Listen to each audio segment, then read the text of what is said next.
Huwag na kayong bibili ng ganitong top box bracket. X.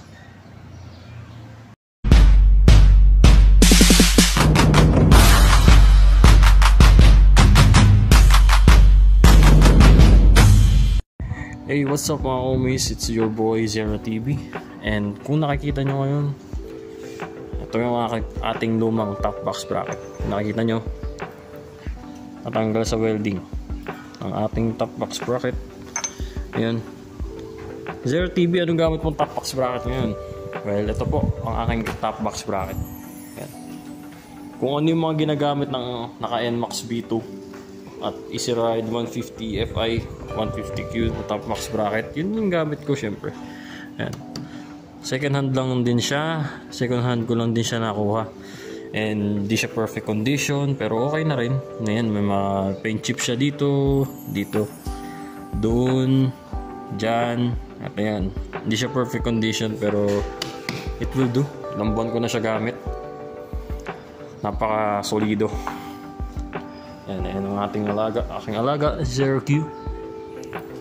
Solid talaga yan. And walang alog-alog to. Walang alog. Solid tong top box bracket na yan. Di tulad dito sa cheap na top box bracket na aking nabili sa Shopee. Yan.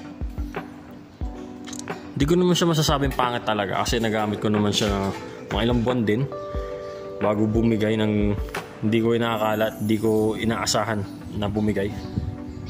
Kung makikita nyo kasi, manipis lang kasi yung bakal na yan, guys.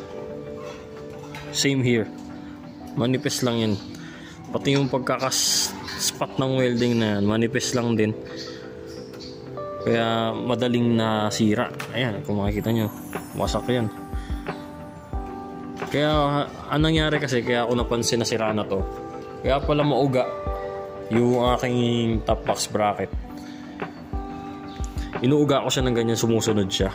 And yung sinilip ko, nag-crack na nga to. Nag-crack na. Actually, pinaspatan ko pa to ng bago eh. Pinaspatan ko pa to ng bago. Yan, magkabilang yan. Pinaspatan ko pa yan. Pero, nung bumiyahe uli ako, nag-crack uli. Anong nangyari, dinahandahan ako na lang yung takbo para lang hindi masira in total. Hindi masira in total yan.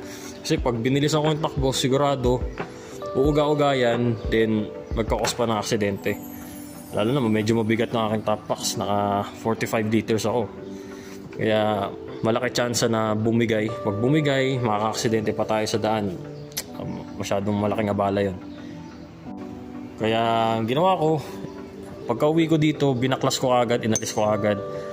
Pagka alis ko pa nga lang ng drill na to, takti bumigay na agad, nahulog na. Kaya anong nangyari, sinantabi ko na to, hindi ko na pakikialaman pa. Wala na, damage na eh. Pinaspatan ko pa talaga to, pero bumigay pa rin. Kaya walang kwenta talaga. Hindi talaga maganda yung pagkaka-weld sa kanya, ano. Siguro mare-revive pa to, mare-revise pa to.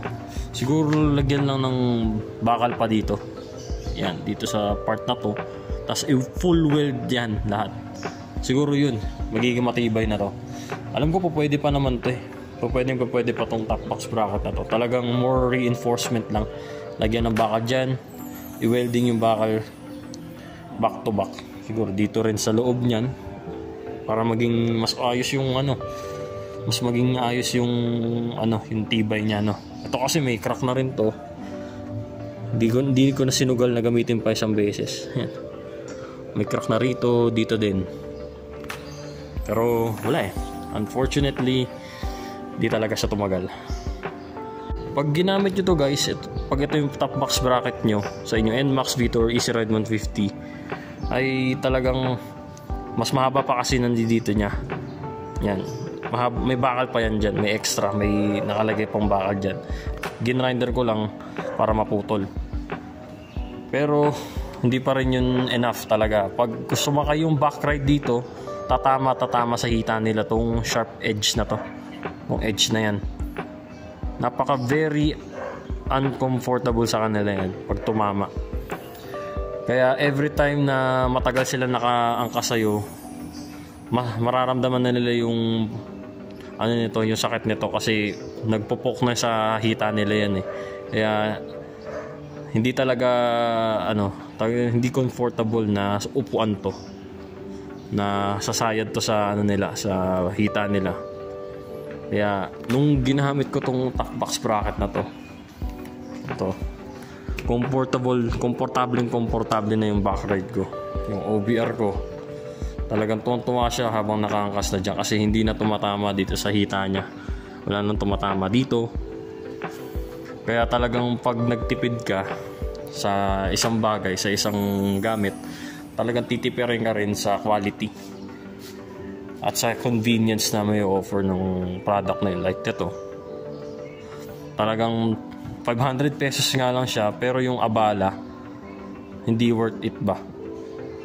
Pero magagamit pa naman to sa mga, lalo na kung di naman kayo nag-aangkas, need nyo lang ng top box talaga, top box bracket tsaka top box.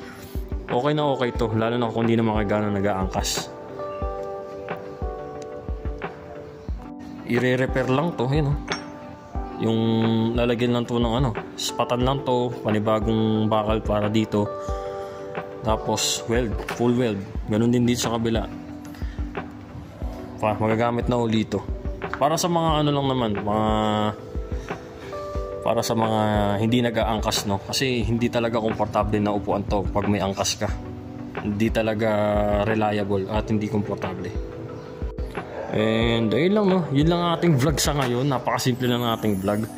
And salamat guys sa panonood, no? At pagsubaybay sa Zero TV, And sa mga updates, kung anong mga updates dito sa ating EasyRide 150 Fi, may ginawa akong magic sa panggilid. Hindi ko masasabing magic talaga, pero isa yun sa mga kinagustuhan kong ginawa ko.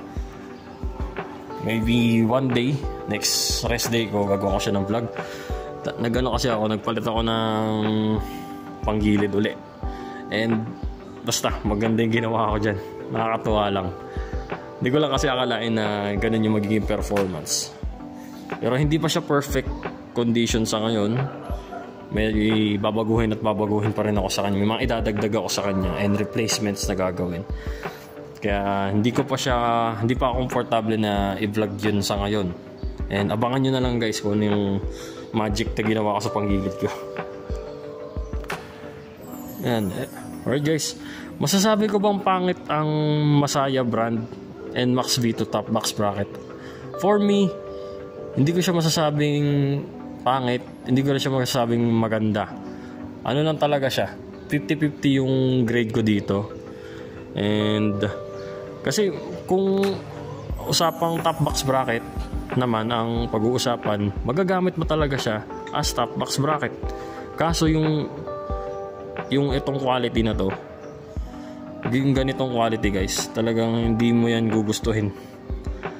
Kaya mas maganda mag-invest kayo sa mas reliable at mas matibay na top box bracket. And yun lang, no? Kung nagustuhan nyo itong vlog natin about sa NMAX V2 top box bracket at yung replacement na ginawa ko, please like, share, subscribe sa ating channel Zero TV for more EasyRide 150 Fi contents now.